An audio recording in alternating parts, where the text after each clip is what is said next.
લોકમત ન્યૂઝમાં આપનું સ્વાગત છે। વડોદરા શહેરના વોર્ડ નંબર 14 વિસ્તારમાં આવેલા બ્રહ્મેશ્વર મહાદેવ વાડી ખાતે વાડી ટાવરથી શિંગોડા વાડી સુધી રોડ કાર્પેટ સીલકોટ કામગીરી હાથ ધરવામાં આવી રહી છે।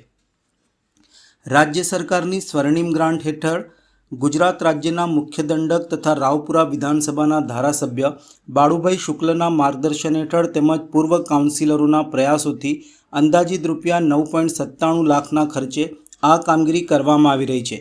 આ પ્રસંગે વોર્ડના હોદ્દેદારો, પૂર્વ કાઉન્સિલરો અને સંગઠનના કાર્યકરો ઉપસ્થિત રહ્યા હતા।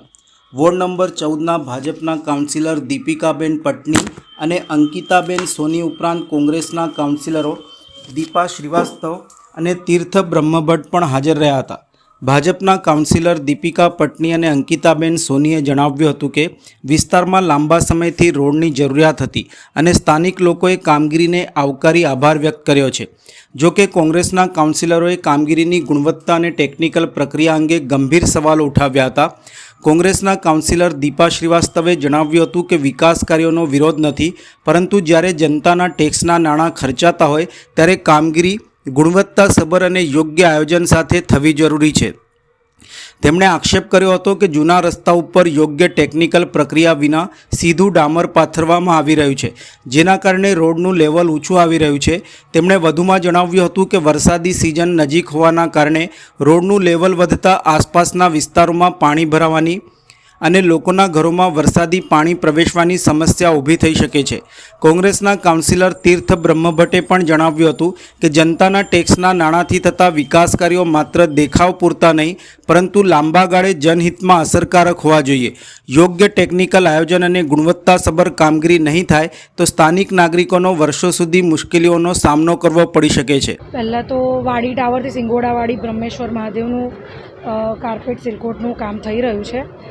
આ ગુજરાત સરકારની સ્વર્ણિમ ગ્રાન્ટમાંથી અમારા ધારાસભ્ય શ્રી બાળુભાઈ શુક્લના માર્ગદર્શન હેઠળ અમારા પૂર્વ કાઉન્સિલર શ્રી દ્વારા 2025-26 અને નું કામ આ થઈ રહ્યું છે અને રહીશો એક જ કહે છે કે આવતાની સાથે તમે અમારા કામ લીધા અને વહેલી તકે પૂર્ણ કર્યા તે બદલ આભાર વ્યક્ત કર। બ્રહ્મેશ્વર મહાદેવ વોર્ડ નંબર 14માં આવેલ બ્રહ્મેશ્વર મહાદેવની વાડી તરફથી વાડી ટાવર સુધીનો રસ્તો બની રહ્યો છે, જે 9,97,000 ખર્ચેલો ઓલમોસ્ટ 10 લાખના ખર્ચે બનેલો રોડ છે। ખાસ કોઈની કોર્પોરેટની ગ્રાન્ટમાં નથી, આ સ્વર્ણિમ ગુજરાતની એટલે ગુજરાત સરકારની ગ્રાન્ટમાંથી રોડ બની રહ્યો છે।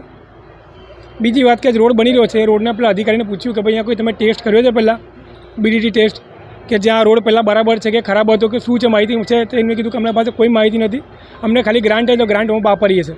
એટલે પહેલી વાત તમે કોઈ વિરોધ નથી કરતા, અમે તો સારું છે કે સ્વીકારે છે કે ભાઈ વિકાસના કામો ચાલુ થયા છે, પરંતુ આડેધડ જે કામો થઈ રહ્યા છે ને એનો વિરોધ કરી રહ્યા છે, કારણ કે આ જનતાના રૂપિયાનો વ્યય થઈ રહ્યો છે। તમે રોડ બરાબર જ છે, રોડ બરાબર જ છે, તે છતાં પણ લોકો ઉપરને ખાલી સીલકોટ ડામરને જે કરી રહ્યા છે, આ લીધે પૂરનું નિર્માણ થઈ શકે છે, લોકોના ઘરમાં પાણી ભરાઈ શકે છે, એમ એનો વિરોધ કરી રહ્યા છે। બાકી અમે વિકાસના કાર્યો હંમેશા પ્રજા સાથે જ જનતાની સાથે જ રહેવાના છે। આ બ્રહ્મેશ્વર મહાદેવ પહેલાં તો અમે અહીં આગળ બ્રહ્મેશ્વર મહાદેવથી વાડી રામચોક લગીની કામગીરી છે। સ્વર્ણિમમાં અમારા પૂર્વ કોર્પોરેટરશ્રીઓ જેલમબેન, હરેશભાઈ, સચિનભાઈ ને નંદાબેન અને અમારા ધારાસભ્ય જે ગુજરાત રાજ્યના દંડક અને રાવપુરાના ધારાસભ્ય છે, એમને સ્વર્ણિમની ગ્રાન્ટ આશરે 9,72,000ની સ્વર્ણિમની ગ્રાન્ટમાંથી આ કામ કરાવી રહ્યા છે।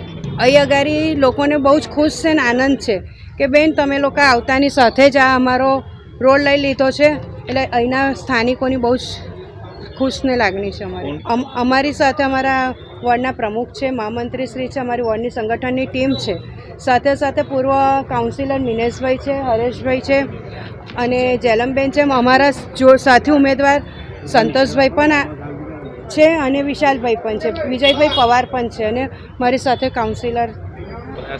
સૌપ્રથમ તો એક અનુભવની જ્યારે આપણે ચર્ચા કરીએ ને, અને ડાંબર પર ડાંબર આ લોકો જે રીતે નાખી રહ્યા છે, જો આપણે જનતા હિતમાં છીએ અને જનતા માટે ચૂંટાઈને આવ્યા છે અને જનતાની જ અવાજ બનીને જ્યારે બોલી ના શકીએ તો શું કામનું, આ પદ શું કામનું? મારું ખાલી ફક્ત એટલું જ વિરોધ છે, કામ કરી રહ્યા છો તો સારી રીતે કરો। આજે આ રોડનું જ્યારે લેવલ જોવામાં આવે તો લેવલ એટલું અપ થઈ ગયું છે કે લોકોના ઘર સુધી લેવલ આવી ગયું છે। શું વરસાદ પડશે? વરસાદ 1 મહિનો જ બાકી છે। ઓલમોસ્ટ જ્યાં હું ફર્સ્ટથી સેકન્ડ સુધી આ લાઇનમાં જોતી આવી રહી છું, ઘણા ઘરના લેવલો આવી ગયા છે। શું આ રોડ હજુ બનશે તો એમના ઘરમાં પાણી હજુ ઘૂસવાની સંભાવના નથી. મારો ખાલી એક જ વસ્તુ છે કે જ્યારે આપણે આ જનતાના ટેક્સના પૈસા છે તો સારી રીતે કામ કરો, સારી રીતે માહિતી આ જેટલું બી રોડ છે એને ખોદકામ કરીને પરફેક્ટલી લેવલ કરીને કામ કરે. ડ્રેનેજ લાઇન હોય કે પછી પાણીની લાઇન હોય, લોકોના ઘરના રોડ નીચે હોય અને ઘર ઊંચા હોય એવી રીતે પ્રયાસો ટેકનિકલી વર્ક કરો જેનાથી લોકોને સહાય મળી શકે.